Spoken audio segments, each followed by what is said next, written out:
Welcome back to the deep dive, where we take a deep dive into a single topic. Yeah. Based on all your requests. That's right. And today we're diving into the world of elephants. Ah, elephants. These magnificent giants, right? I mean, they've roamed the earth for millions of years. Millions. And the research, well, it's amazing, packed with insights from elephant experts. Oh, yeah. Like who? Well, renowned experts like Joyce Poole. Joyce Poole? Yeah. Cynthia Moss, Dr. Joshua Plotnick, Franz de Waal. I've heard of Franz de Waal. Oh, he's amazing. And real-world observations, too. Yeah. All combined to give us the real deal about these creatures. I think the thing about elephants is that we're constantly uncovering new layers of complexity. Absolutely. When it comes to elephants, it's a reminder that our understanding of animal intelligence, sentience, it's always evolving. Always. Absolutely. So let's jump right in with some mind-blowing facts about elephant physiology. I mean, them guys are truly massive. Truly. It's hard to grasp their size until you see one in person. Yeah. An average African elephant, well, they can weigh up to 7 tons. 7 tons. Which is, think about it, heavier than most SUVs. Wow. And the record weight for an African elephant. Yeah. A staggering 10.8 tons. Oh my God. That's, get this, equivalent to a T-Rex. Oh, okay, wow. That puts things into perspective. I knew they were big, but a T-Rex comparison, that's a whole new level of whoa. Right. And their height. Oh, yeah. Equally impressive, up to 4 meters tall. Now imagine trying to keep all that massive body cool under that scorching African sun. Oh, that's where those iconic ears come in, right? Yeah. I've always wondered how they manage the heat. Those ears, more than just a fashion statement. Oh, really? Yeah. They act like giant radiators. Interesting. Helping to regulate the elephant's body temperature. So they're like, By flapping those huge ears. Yeah. They increase blood flow and dissipate heat. It's so smart. Especially when combined with, a nice mud bath. Speaking of mud baths, their skin plays a crucial role, too. Right. Crucial. It's incredibly thick, isn't it? Absolutely.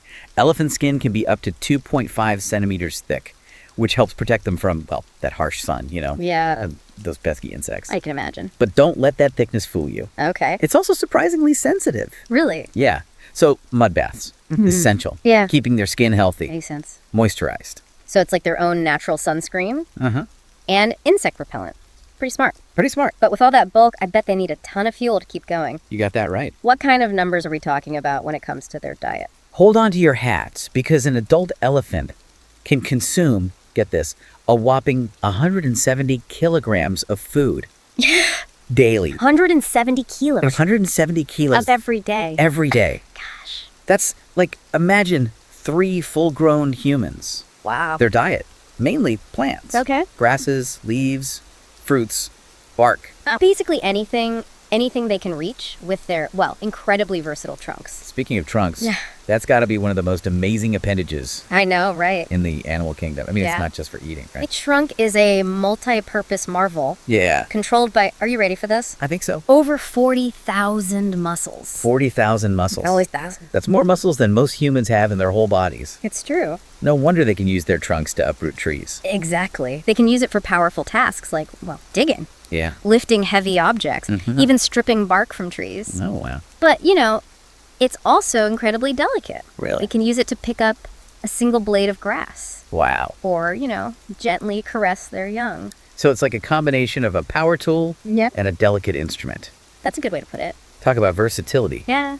And didn't I read somewhere that they have a unique way of replacing their teeth You did. throughout their lives? Besides their tusks, which are actually, modified incisor teeth, Oh, right. elephants have molars that wear down Uh-huh. and get replaced, get this, up to 6 times 6 times. throughout their lifespan. And here's the fascinating part. I'm ready. New molars. They actually grow in from the back of the jaw, Wow. literally pushing the worn ones forward Wow. until they, eventually fall out. It's like a conveyor belt of teeth. What happens when they reach that final set? Good question. Can they still eat properly with worn down molars? It definitely becomes a challenge. Oh, I bet. Elderly elephants, with worn down molars, they often have to seek out softer foods, like aquatic plants, for instance, Okay. which are, easier to chew. Right. This actually ties back to that old myth. Which one? About elephant graveyards. Ah, yes. The mysterious elephant graveyard myth. Yeah, I know. I've always been intrigued by that. What's the real story there? It's, captivating tale, Uh-huh. but not entirely accurate. Oh, okay. The idea likely originated from early explorers Yep. Finding elephant skeletons in, swampy areas. Yep. Leading to the belief that elephants, they, sought out specific places to die. Oh, wow. However, the reality is much simpler. Okay. As their molars wear down, older elephants, they gravitate toward areas with softer vegetation, like swamps, to sustain themselves. I see. Their remains are naturally found in those areas, fueling the graveyard myth. That makes a lot more sense. So it's not a deliberate act of seeking out a final resting place. Not at all. But rather a practical response. Exactly. To their changing dietary needs. Exactly. But I have to ask, since we're on the topic of death, how do elephants react to loss? I'm glad you asked. They seem to have a very complex understanding of it. Their behavior around death, truly remarkable. Really? Researchers have witnessed them, exhibiting signs of grief. Oh, wow. Staying with deceased companions for days. Gently touching the remains. Oh, wow. Even trying to lift them up with their trunks. Gosh, that's so sad. There are even accounts of elephants covering skeletons with dirt and leaves, almost like a ritualistic burial. Wow, that's both heartbreaking and awe-inspiring. It is. It really makes you think about their level of awareness and emotional intelligence. Yeah. And speaking of intelligence, it's time to delve into what makes the elephant mind so remarkable. They're not just gentle giants. No, they're not. They're incredibly smart. Incredibly, absolutely. Their brains are the largest, of any land mammal. Yeah. And they have a high encephalization quotient. What does that mean? Meaning their brain-to-body ratio is higher than, what you'd expect for their size. Oh. This suggests a greater capacity for, complex cognitive functions. This is not just about the size of the brain. Not just size, no. But about the complexity of its structure. The complexity, yes. And that complexity allows for things like problem solving. Right. Social intelligence. Absolutely. And even empathy. You got it. You've hit the nail on the head. That complexity. It translates into some truly amazing cognitive abilities. One of the most striking examples. Their capacity for empathy, which has been observed time and again in both wild and captive populations. I've heard some incredible stories. Yeah. About elephants helping each other. Mm-hmm. And even showing concern, for other species. Oh, absolutely. You share some of those. Absolutely. There was this fascinating study where researchers, they played recordings of distressed elephant calls to a group of elephants and what they observed. Yeah. Incredible. The elephants who heard the calls, they immediately responded with concern. Oh, wow. Rushing toward the perceived source of the distress. They even showed signs of, get this, emotional contagion. Emotional contagion. Becoming distressed themselves upon hearing the calls. That's remarkable. It suggests, that they can not only recognize and respond to distress in others, but also experience those emotions, vicariously. Exactly. It's a level of emotional depth. Yeah. That challenges our traditional view of animal behavior. And it's not just limited to their own kind. There's a well-documented story of a working elephant in Asia who refused to, drop a log into a pit. Oh. It turned out, there was a dog. Sleeping in the pit. Sleeping in the pit, yeah. And the elephant, it seemed to understand, that dropping the log would harm the dog. Wow, that's incredible. So it goes beyond empathy for their own species and suggests like a broader sense of compassion for other living beings. And let's not forget their problem-solving skills. Right. We touched on this earlier, with the elephant graveyard myth. Yeah. But there are countless other examples of elephants exhibiting, impressive cognitive flexibility. And ingenuity. I remember reading about those experiments. Yeah. Where elephants use tools, to solve puzzles and retrieve food. Yeah, the tool use. Yeah, can you tell us more about those? Absolutely. One classic study, it involved placing food, out of reach of the elephants. Yeah. And providing them with sticks. Initially, the elephants had trouble using the sticks because holding them in their trunks, it blocked their sense of smell. Oh, right. Which is, essential for their foraging. So it wasn't a lack of intelligence. But rather an interference with their primary sensory input. Precisely. When researchers redesigned the experiment, using objects that didn't block their sense of smell. Yeah. The elephants quickly figured out how to use the objects to retrieve the food. They even modified the tools, breaking branches to the right length and using them to, rake in food rewards. That's amazing. It shows a level of understanding of like cause and effect, as well as the ability to, adapt and improvise. And their problem-solving skills. They go beyond simple tool use. Really? There are accounts of elephants using mud to plug water holes to create a personal reservoir. That's so smart. And even, get this, draping rocks on electric fences to short-circuit them. Wow. Like they're constantly assessing their environment and coming up with creative solutions. They are. To challenges. And I imagine their legendary memories play a crucial role in that adaptability. Their memories are indeed remarkable. Elephants can remember individuals, locations, events for years. Years. Even decades. Decades. Wow. This incredible long-term memory, it's facilitated by, well, a highly developed hippocampus, a brain region associated with, memory and spatial navigation. So their large brain size, it isn't just for show. It directly contributes to their cognitive ability. Exactly. Their memories are essential for their survival. Makes sense. They can recall the location of seasonal water sources, navigate complex migration routes, and even remember individuals they've encountered in the past, whether friend or foe. That makes perfect sense. I mean, in a complex and unpredictable environment, Right. like the African savanna. Precisely. But this remarkable memory capacity, Yeah. well, it can also have a downside. What do you mean? Well, just as they remember positive experiences, Yeah. they also remember traumatic events with incredible clarity. Right. This makes them susceptible to, well, post-traumatic stress disorder or PTSD, particularly those, who've experienced poaching, habitat loss, or other forms of, human-induced trauma. That's heartbreaking. So the same capacity for deep emotion and memory that allows them to form strong social bonds and navigate their world, it can also make them vulnerable to, well, psychological scars. It's a sobering reminder of the impact human actions can have on these sensitive creatures. And it highlights the need for, greater empathy and understanding on our part as we strive to coexist with them. Absolutely.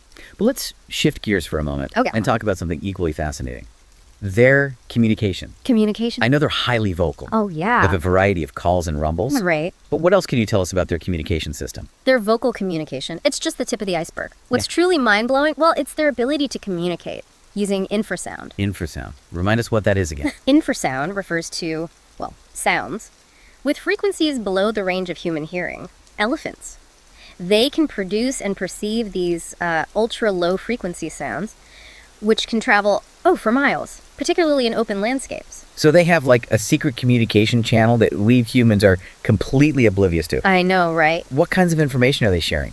Through infrasound. They use it for a variety of purposes. They can alert each other to danger, signal the location of food or water sources, coordinate movements within the herd, and even, get this, recognize individuals from miles away. It's like having a built-in long-range communication network. Exactly. No wonder they're so successful. I mean, at navigating vast and challenging environments. And what's even more remarkable, well, is that they seem to be able to distinguish between the infrasound calls of different individuals, recognizing family members, friends, and potential rivals. So each elephant has like a unique infrasonic signature, like a vocal fingerprint.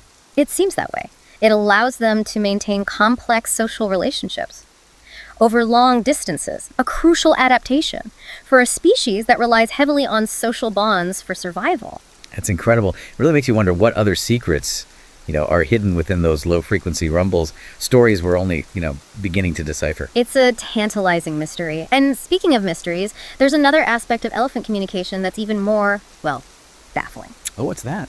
Their potential for, well, rudimentary language. Wait, language? Yeah. Are you saying elephants might have a form of language? There's compelling evidence to suggest that they might. There's a famous case of an Asian elephant named Koshik, who learned to mimic, get this, human speech, Really? uttering several Korean words with seemingly, well, appropriate context. An elephant speaking Korean? That's wild. How did he learn to do that? Koshik spent his early years, well, in close contact with humans. Yeah. And seemed to have picked up the language through observation and interaction. It wasn't just mindless mimicry. He appeared to understand the meaning of certain words and use them appropriately in different situations. So he was using human words to communicate. Yes. Not just parroting sounds. Not just parroting. That challenges everything we thought we knew about the boundaries of animal communication. It certainly does. While Koshik's case is, well, unique, Yeah. it opens up a fascinating realm of possibilities about the cognitive potential of elephants and their ability to grasp, well, complex forms of communication. It makes you wonder if other elephants might possess similar linguistic abilities, Yeah, just waiting to be discovered. exactly. And while language is, a complex and multifaceted topic, Yeah. Koshik's story, it gives us a glimpse into the incredible potential of the elephant mind. It's truly humbling to think that we're only beginning to unravel the mysteries I know, right? of their communication and intelligence. Absolutely. But let's not forget about the more obvious forms of communication. Oh, okay. The nonverbal cues Oh, okay. that are, well, such a vital part of their social interactions. You mean things like their body language? Yes. Their trunk gestures. Exactly. The way they use their ears. Precisely. We already mentioned the trunk greeting ritual. where a younger elephant places its trunk in the mouth of a senior elephant Yeah. as a sign of respect. It's a good gesture of trust and submission. What other nonverbal cues do they use? Their ears. Their ears, yeah. They're incredibly expressive. When an elephant is feeling threatened or aggressive, its ears will flare out, making it look larger and more intimidating. It's a clear visual signal to back off. It's like saying, don't mess with me. What about when they're relaxed and content? When they're feeling calm and comfortable, their ears, well, they'll be held closer to their bodies. Okay. And of course, they use their trunks for, well, a wide range of tactile communication. Right. From gentle caresses to playful sparring. So it's not just about vocalizations. They have like a whole repertoire of nonverbal cues to convey their intentions and emotions. And they're masters at reading each other's body language. Their social interactions, well, they're incredibly nuanced and complex, a reflection of their, highly developed social intelligence. It's a reminder that we humans, well, we're not the only species with, a rich and sophisticated communication system. And the more we study elephants, the more we realize how much we still have to learn about their communication, their intelligence, and, well, their inner lives. But we've certainly covered a lot of ground in this deep dive. We've explored, their anatomy, their intelligence, their empathy, their problem-solving skills, their incredible memories, and their complex communication system. It's amazing, isn't it? What an incredible journey it's been. It's truly awe-inspiring to consider the depth of their cognitive abilities and the richness of their social lives. I'm walking away with like a renewed sense of wonder about these magnificent creatures and, a deeper understanding of the challenges they face in a world increasingly dominated by humans. And I hope that understanding will inspire greater action on our part to protect them and ensure their survival for generations to come. But we're not quite done yet. Oh. There's still more to explore Quite. in the world of elephants. We've been on quite a journey exploring the world of elephants. Yeah. And it's incredible how much we've learned Yeah, about their intelligence, communication, and social complexity. it really is.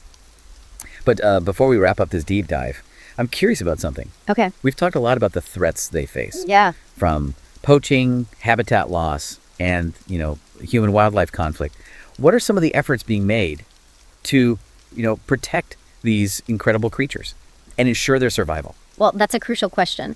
Thankfully, there are many, dedicated individuals and organizations working tirelessly to address those threats. One of the key strategies is habitat conservation. Habitat conservation. Protecting and expanding elephant habitats is crucial to ensuring they have, the space and resources they need to thrive. Yeah. This often involves establishing, protected areas, Okay. national parks, and wildlife corridors Wildlife corridors. that connect, fragmented habitats, allowing elephants to move freely and access food and water. That makes perfect sense. It's about giving them the room they need Right. to roam Yeah. and maintain their natural behaviors. Exactly. But what about the issue of poaching? I know it's still a major threat to elephant populations. It is. Particularly, for those with valuable ivory tusks. Sadly, you're right. Poaching continues to be, a serious problem, driven by the illegal ivory trade. But there's been a significant push to combat poaching Yeah. through a multi-pronged approach. Okay. This includes, strengthening law enforcement, Okay. increasing penalties Okay. for poachers and traffickers, Right. and working with, local communities Yeah. to reduce the demand for ivory. So it's a combination of cracking down on the supply side and reducing the demand for ivory products. But what about those situations where elephants come into conflict with humans? Yeah. Particularly in areas where, their habitats overlap with farmland or settlements.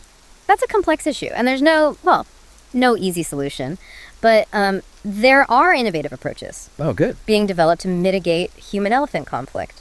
One promising strategy is the use of beehive fences. Oh, yeah. We talked about this earlier. Oh, did. The idea is that elephants, they're naturally wary of bees and will avoid areas where they encounter beehives. Exactly. Beehive fences, they act as natural deterrents, Okay. protecting crops, Yeah. and reducing the risk of, dangerous encounters between elephants and people. It's a win-win situation for both humans and elephants. It's amazing how something as simple as bees can be such an effective tool I know. for coexistence. What other innovative approaches are, being explored? There's growing interest in using technology to monitor elephant movements and predict potential conflict zones. This can involve, GPS tracking, Yeah. camera traps, and even, get this, artificial intelligence to analyze data and alert communities when elephants are approaching. So it's about using technology to create early warning systems. Right. Giving people time to take precautions and, minimize the risk of conflict. Precisely.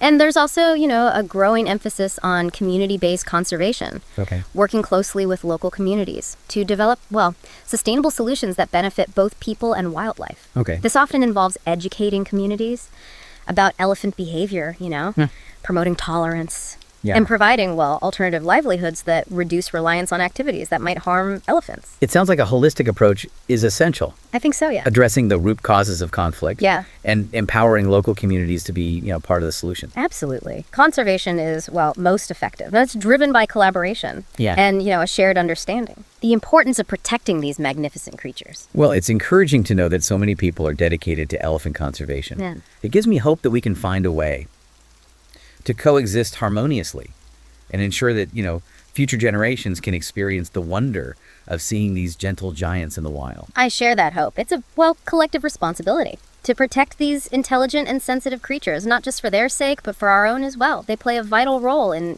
maintaining healthy ecosystems, and their presence enriches our planet in countless ways. Well said. And on that note, I think it's time to wrap up our elephant deep dive. I agree. It's been an incredible journey, exploring the world of these, remarkable creatures, from their physical adaptations to their, complex social lives and their, astonishing cognitive abilities. I hope this deep dive has given you a new appreciation for, the beauty, the intelligence, and the vulnerability of elephants, and that it inspires you, to learn more and support efforts to protect them. And for those of you who are pondering that trivia question about elephant anatomy, the answer is elephants have knees at the front. Oh, right. It's a bit of a trick question, since their front legs are structured more like, arms. But technically, those joints, they're considered knees. Sneaky elephants. Always keeping us on our toes. Well, folks, that concludes our deep dive into the fascinating world of elephants. We hope you enjoyed the journey as much as we did. Remember, knowledge is power. And the more we understand about these, incredible animals, the better equipped we are to protect them and ensure their survival for generations to come. Until next time, keep exploring, stay curious, and never stop marveling at the wonders of the natural world. This is Podcast Infinity signing off.